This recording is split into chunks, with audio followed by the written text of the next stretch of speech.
Vrijeme je za priču o najpopularnijem hrvatskom ekstremnom sportu. Nije planinarenje, nije preživljavanje na Velebitu, to je kupovina stana. Znaš onaj osjećaj kad imaš 5000 eura ušteđevine pa si misliš da si gazda? E pa s tim parama u Zagrebu danas eventualno možeš kupiti kvaku od ulaznih vrata ili rabljeni kontejner na Trešnjevci. Ali barem je lokacija blizu tramvaja. Ma nemoj. Idemo malo na brojke jer one ne lažu. Prosječna neto plaća u Hrvatskoj za 2025. godinu iznosila je 1498 eura. Super, jel da? Super je dok ne shvatiš da je kvadrat stana u Zagrebu u prosjeku 3000, a na obali? Na obali prodaju zrak iznad ruševine za 5000 eura po kvadratu. Matematika je jasna, plaća ajmo reći 1500 eura, a rata kredita 700. Ako ti ga uopće i daju, jer s tom plaćom baš i nisi nešto kreditno sposoban. I za ostatak života ostane ti 800 eura, znači režije, hrana, dostojanstvo. Živiš na kruhu, vodi i nadi da ti se bojler neće pokvariti idućih 30 godina. Čestitke, posto si vlasnik 35 kvadrata na rubu grada gdje valjda vukovi poštu nose. Prva stvar koju naučiš kad kupuješ stan u Hrvatskoj nije arhitektura, nego obiteljsko pravo. Zaboravi oglase gdje piše vlasništvo 1/1.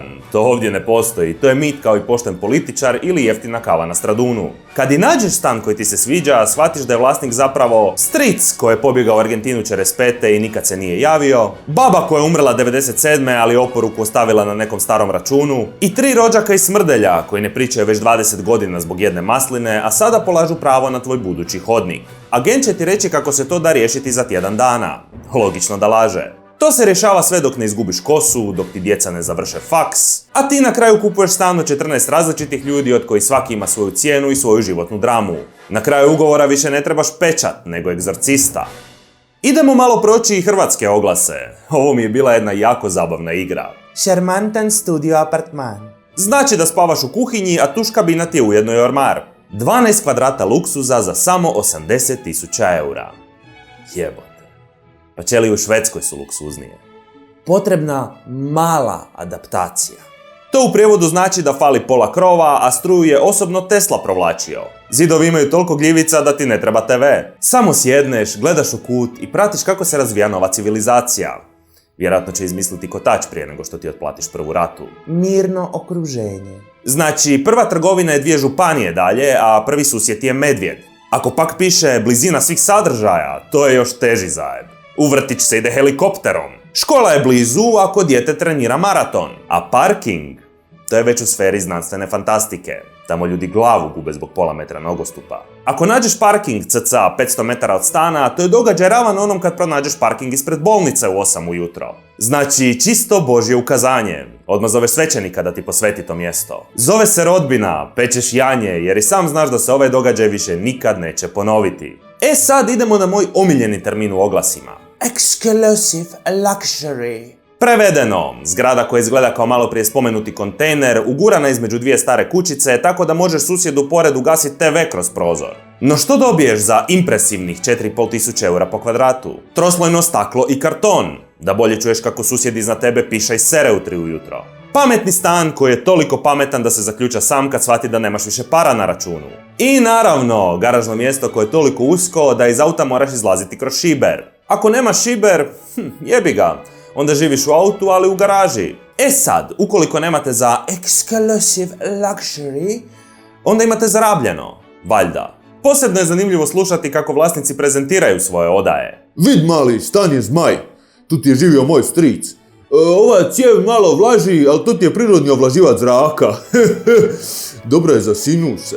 Cijena je fiksna i nemoj me slučajno pitat za popuste. Evo jučer baš bio jedan Njemac i nudio mi duplo. Ja odbio, jer volim naše ljude. Njemac bi pobjegao glavom bez obzira kad bi u tom stanu vidio tepih koji je vjerojatno nulta točka za iduću pandemiju. Ali vlasnik zna da si očajan. Stari lisac namiriše tvoju želju za krovom nad glavom kao morski pas krv. Danas svaki stan mora imati energetski certifikat. To je onaj papir koji kaže da je tvoj stan kategorija A+, što znači da je zgrada toliko nova da se beton još nije osušio. Ili kategorija G, što znači da se griješ na trenje dlanova i toplinu vlastitog bijesa. Vidiš oglas vrhunska izolacija, uđeš unutra, puhneš u zid, a susjed u stanu pored dobije upalu pluća. Energetska obnova znači da je neko preko vlage zalijepio 2 cm stiropora i ofarbao zgradu u vrišteću boju breskve ili neonsko zelenu. Oči zabole kad pogledaš u smjeru stana. 500 eura gore po kvadratu zbog zelene gradnje. Mislim da je jedino zeleno tvoje lice kad vidiš račun za grijanje. Posebna kategorija su stanovi u centru. Agenti ih zovu stanovi s dušom.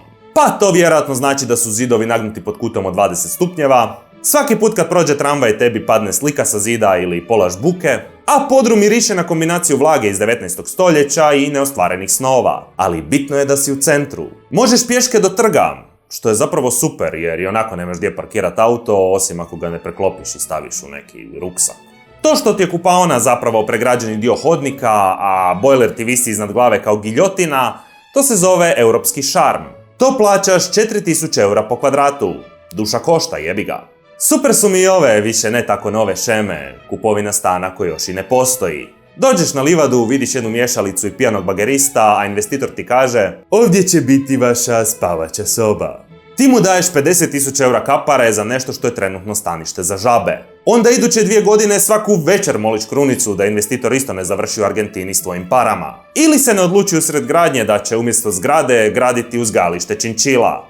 To vam je taj hrvatski adrenalin. Hoću li useliti u stan ili sam upravo kupio najskuplju gomilu šljunka u povijesti svoje obitelji. Ako si onaj prosječni iz početka videa s plaćom od 1500 eura ili manje, tva realnost su sutereni. U oglasu piše visoko prizemlje s puno svjetlosti. U stvarnosti živiš u razini ispušnih cijevi automobila, gledaš ljudima u gležnjeve i znaš svačije tenisice u kvartu. Vlaga ti je najbolji prijatelj. Imaš više vrsta pljesni nego u laboratoriju za biologiju. Toliko je mračno i hladno da ti stan izgleda kao scenografija za snimanje dokumentarca o rudarima iz 84. Vlastiti znoj mrzne u zraku, pa ti stan izgleda kao set za Frozen. Ali bitno da ti banci prodaješ priču kako to nije grobnica, nego autentični industrijski brutalizam u razini asfalta. Na kraju, što reći? Kupovina stana u Hrvatskoj je kao ruski rulet, samo što u pištolju ima 5 metaka, a ti se nadaš da je onaj 6. tvoja soba s balkonom. Jedini savjet koji vam mogu dati je da prvo odete kod psihijatra da vas dobro pripremi, pa kod kamatara da vas dokrajči i na kraju svećenika da blagoslovi tu rupu koju ste platili kao da je u Monaku. I kad preživite banku, javnog bilježnika, porez na nekretnine, agencijsku proviziju i još hrpu čudesa, na kraju stojiš u svom praznom stanu. Imaš ključ, vlasnički list i dug koji će tvoji unuci vraćati ako budu imali sreće. Ali barem više ne plaćaš stanodavcu gazdi koji ulazi u stan dok te nema da provjeri jesi dobro u pravosuđe. Možeš plakati u sva 4 zida da te nitko ne pita zašto je mokar pod. Neprocjenjivo. Pitanje za vas, imate li svoj stan ili ga planirate kupiti? Odgovore ostavite dolje u komentar, a možda napravimo i part 2 jer definitivno imamo materijala za priču. Budite mi dobri, lijepi, pametni, šarmantni kao i uvijek, vidimo se uskoro, a do tada uživajte. I sretno!